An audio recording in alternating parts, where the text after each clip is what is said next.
The climate is changing. We feel it all, we see it everywhere, even here in the Austrian Alps. But are we worried enough about that change? And are we taking enough action to fight the climate catastrophe?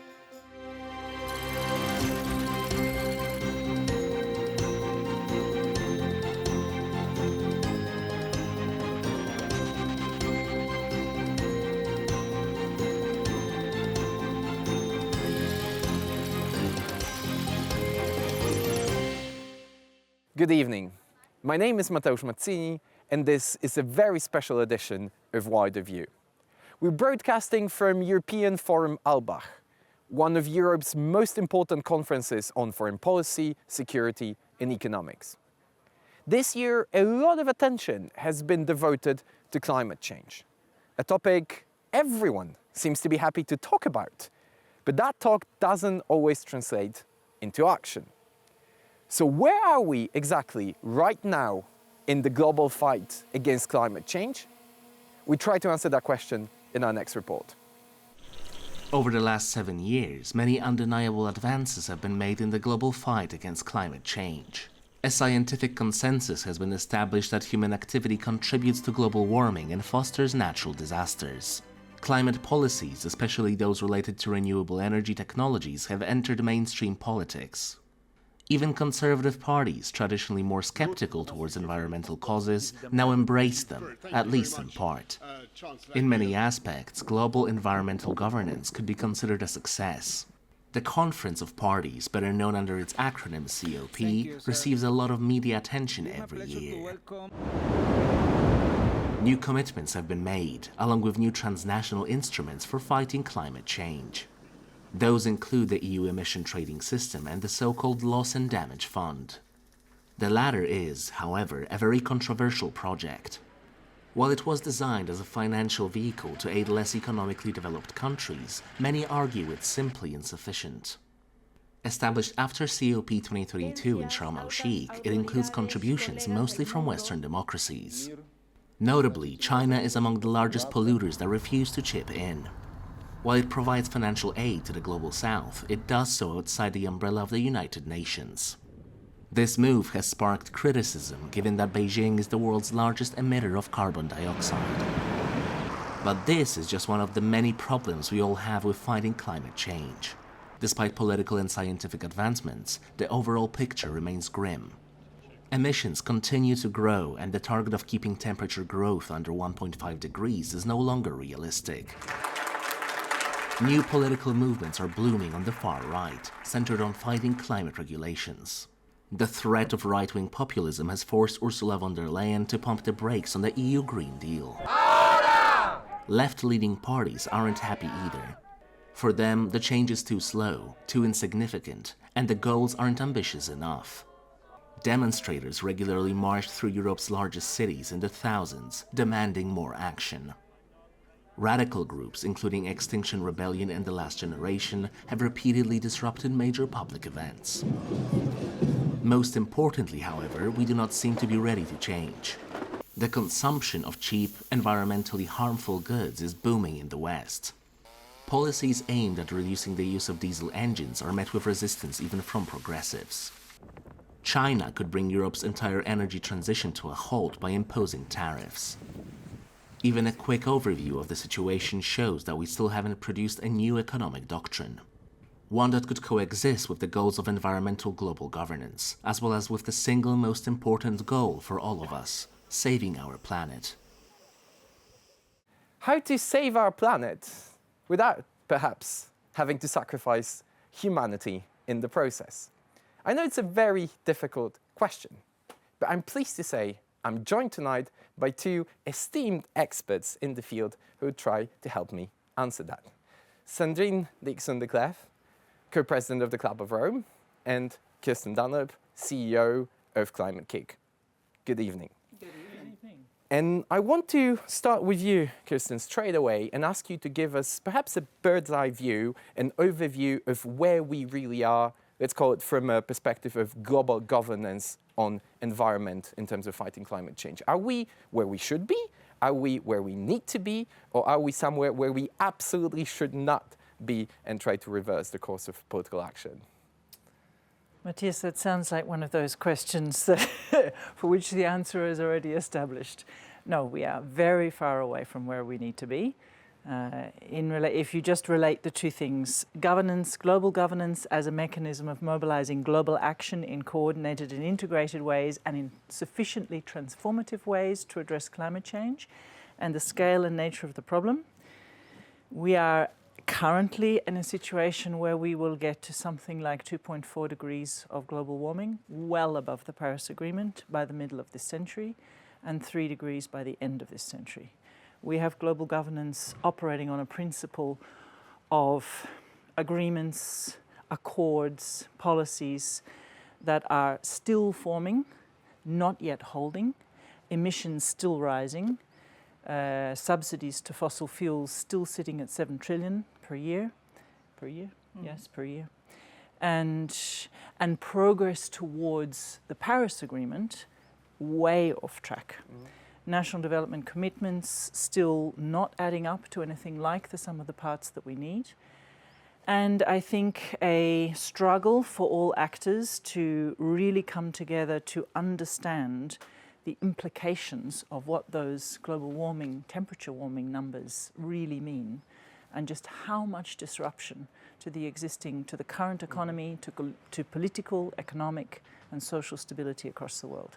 So we are facing a situation of a colossal and widening gap between the reality of the implications of climate change on human societies and economies and politics and political economies, and the extent of effective, implemented actions taking place, and arguably the extent to which policy is coherent enough to enable implementing actions to happen in anything like the scale and pace. What we have seen is some really major shifts forward in the last, say, 24 months, maybe a bit longer, in acknowledging that we cannot address climate if we only address what is called climate. We cannot only address the problem we're facing if we think about it only in terms of energy emissions. We have to address climate and biodiversity together, what we call emissions, climate, and biodiversity. And Sandrine will speak very eloquently to this, we have to address the question of people. What is it that people experience, what they can afford, how they live, how well-being, poverty, inequality takes place in the world.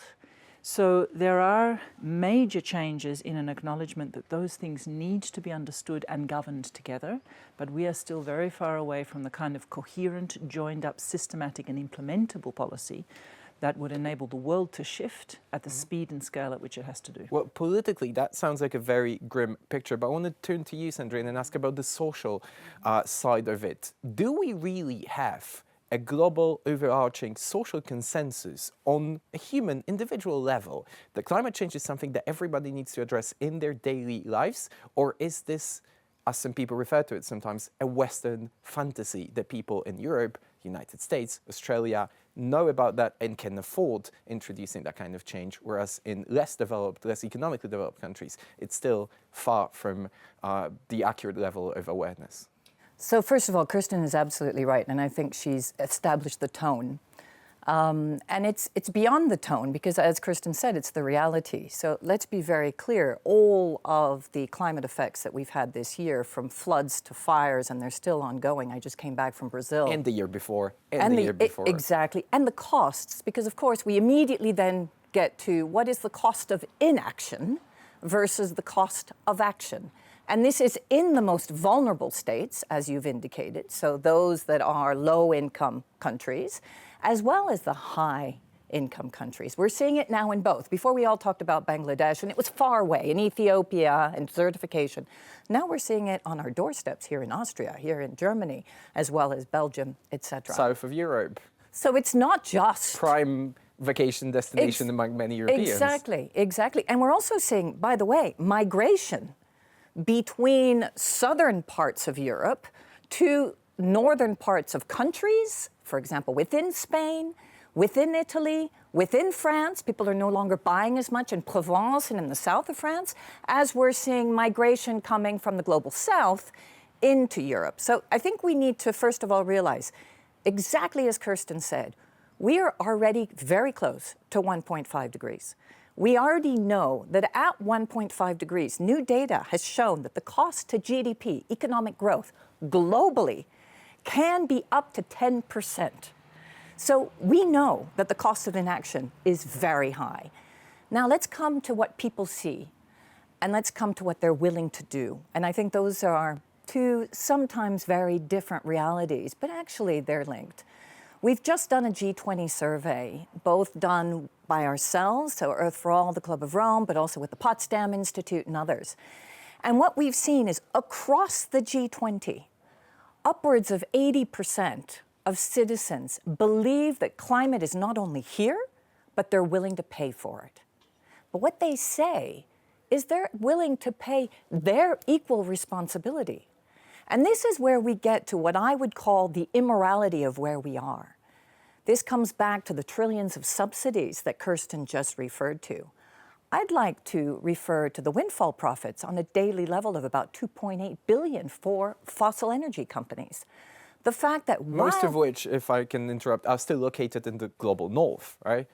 Absolutely. But let's not forget that we do have many state-owned companies. And again, I've come from Brazil. There's Petrobras, there's Saudi Aramco, etc.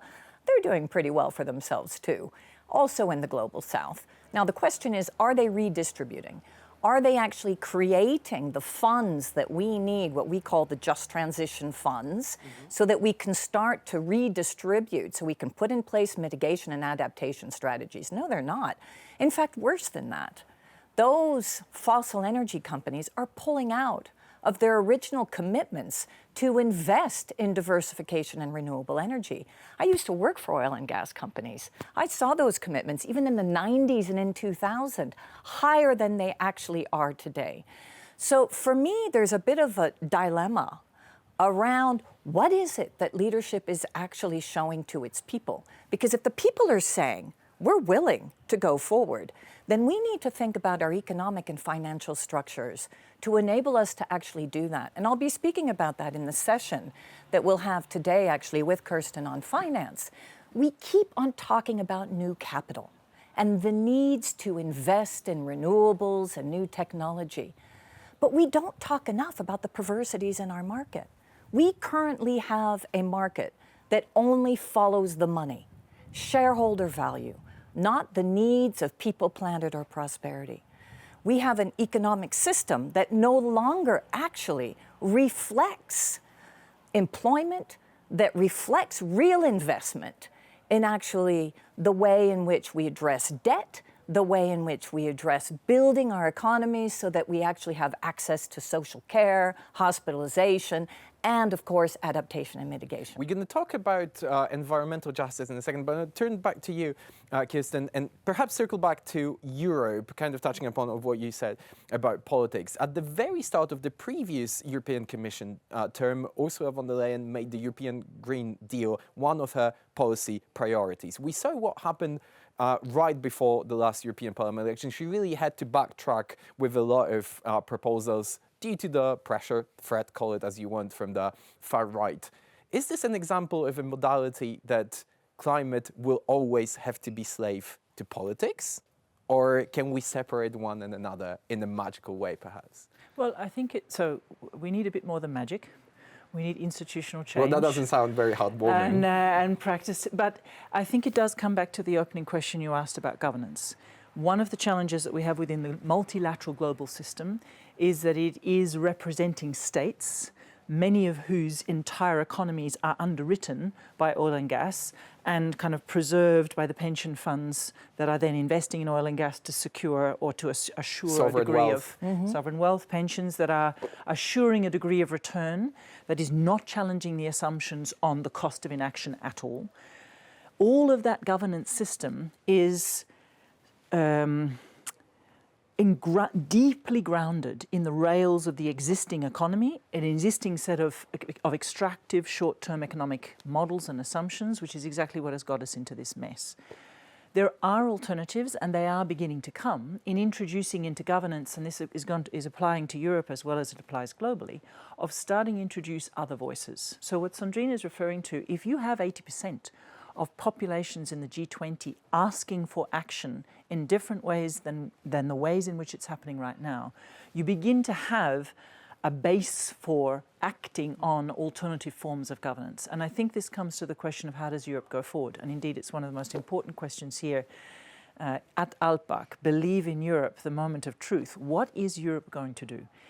If Europe, where there is also in the run-up to the von der Leyen elections, abundant evidence of the fact that voters do not necessarily follow an extreme right position, but in fact extreme right positions are more captured by a set of lobbying. A brief interruption. They don't follow the far right positions, but they don't seem to be particularly keen on following the environmental positions either. I'm going to come in on this because I don't agree with that either. No, and in fact, again, what we need to realize is that much of geopolitics and even European politics have been, over the last few years, manipulated by what the far right wants us to believe. Such as? Such as the fact that actually the far right doesn't believe in climate action. Such as the Green Deal will make you poor. Exactly. And if you, ban again... you from using your diesel-powered car. Well, but again... let's go back to why that started. If we look at, for example, the pushback on Macron, when he introduced the diesel tax, what no one talks about is 2 weeks before, he actually got rid of the wealth tax. So the farmers that were angry because actually the diesel tax came in were not necessarily angry because of the diesel tax. They were angry because of the elimination of the wealth tax. So I think we need to be very lucid about what's really happening and what's reality and what many political groups and also media wants us to believe. I also want to come back to that survey because not only did we do a global survey, we did a European survey, and we actually can see that not only our statistics, but the statistics that were undertaken during the European elections, and in fact a system transformation hub that myself and Kirsten and others have set up, we have seen very clearly that, again, European citizens, including the far right, support and understand climate action. Now, the key is, and these are conversations that I'm having right now with President von der Leyen's cabinet, because even though she was a bit wobbly, you were right, when she was pushed against by her own party because of the position that she had taken on the Green Deal. She has come back and said the Green Deal is strong. She will continue to focus on the Green Deal. But what is key, and I think this is where we are all, and this is both environmentalists, those of us working on social and environmental tipping points at the same time, economists, scientists, etc. We realize that we need to get much better at defining who pays, who actually is supported. This is why we had the revolts of the farmers in the streets, because the Common Agricultural Policy is not supporting the small farmers, it's only supporting the big farmers. We need to unpack our policy and make sure that it's doing the right thing, that we are penalizing the polluters and that we are enabling the consumers to shift to greener products. And that, I think, is going to be the next phase of the Green Deal. And I know it is because that's the conversation I've had actually with the European Commission. So what you're mentioning here, and I think that could be a question for both of you, is the issue of accountability, I think. A lot of criticism towards environmental global governance, if it exists or if it doesn't, has been aimed at the lack of accountability. That we have instruments, we have declarations, we have the COP conference. For many, it feels like a Groundhog Day. Every single year you go to a different place, you hear the same declarations, they never materialize or hardly ever materialize. How do we introduce the element of accountability into climate action? Or, in other words, how do we get China to pay for their emissions or the likes of China? So I think there are a variety of ways to do that. The first thing is we've been asking myself and scientists and economists and decision makers for a COP reform, so negotiation reform, where we start to really nail, first of all, the $100 billion that has been promised to all of the global south, because we know that many of those countries have not actually received the annual money that they've been promised in order to enable them to transition. Secondly, to start to have real geopolitical decisions around where are the emissions, looking at technology transfer and also knowledge transfer, so there's much more of a collaboration. I mean, the biggest problem we have is that right now we've got all these knee-jerk reactions. We've got the war in Gaza, we've got the Ukrainian invasion, and that has an impact on climate negotiations as well. Because now no one wants to properly sit down with China and talk about what's happening on climate because of issues obviously in alignment on Ukraine and Gaza. But there will and always that be gets issues like problematic. that. Of course there will, but we cannot sit here and not realize that the emergency before us is actually a planetary emergency. And that we have to sit down like adults, like grown-ups. Now, what else do we need to do? We need citizens to vote for the right governments. The other part of that survey was that citizens were saying they believe in democracy, but they want real democracy. Not power-mongering democracy, not the fact that actually who owns our democracy in the United States is vested interests. So we're starting to see also citizen pushback. And I think we need to bring all that together into some very strong, you're right, accountability conversations. But I really believe that the elephant in the room here is industry. I really believe there's an immorality in the way in which some of our top polluters are continuing to pollute on the back of growing energy poverty and growing poverty in terms of access to green food and to also nutritious food. Kirsten, any thoughts on that? Yeah, I would add in an element very much building on the what is the vehicle for voices of citizens to come forward and for them to come forward with sufficient aggregate power. And what is the mechanism by which industry, not only large but also small and medium enterprise, begins to have a voice? And that is the role of non-state actors, subnational actors, cities. Cities and regions.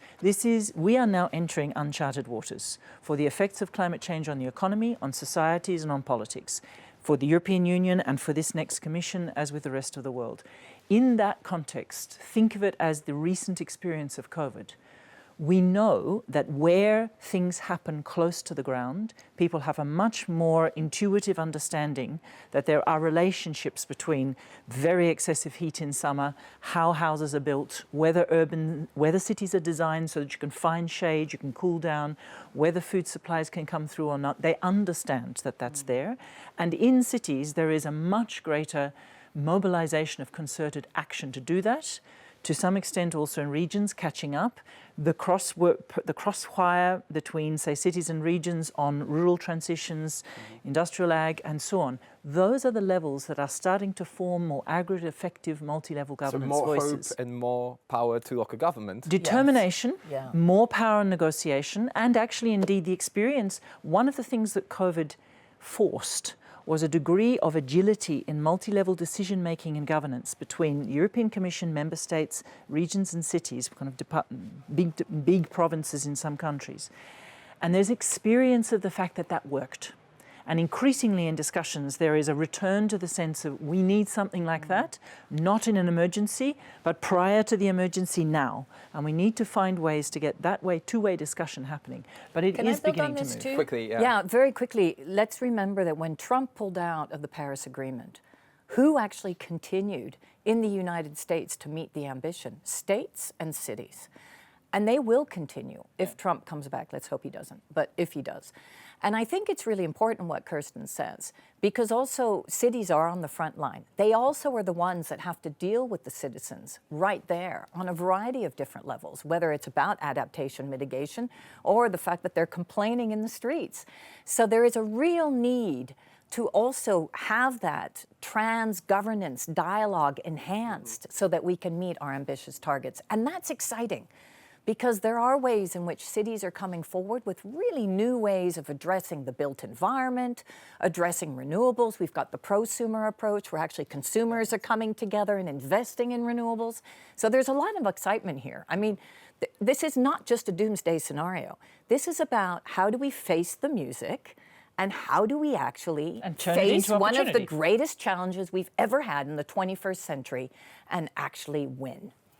A message of hope, then, ladies and gentlemen, from Alpbach. Kirsten Dunlop, Sandrine Dixson-Declève, thank you and have a good evening. Thank you. Thank you. Thank you very much for joining in and tuning to TVP Word.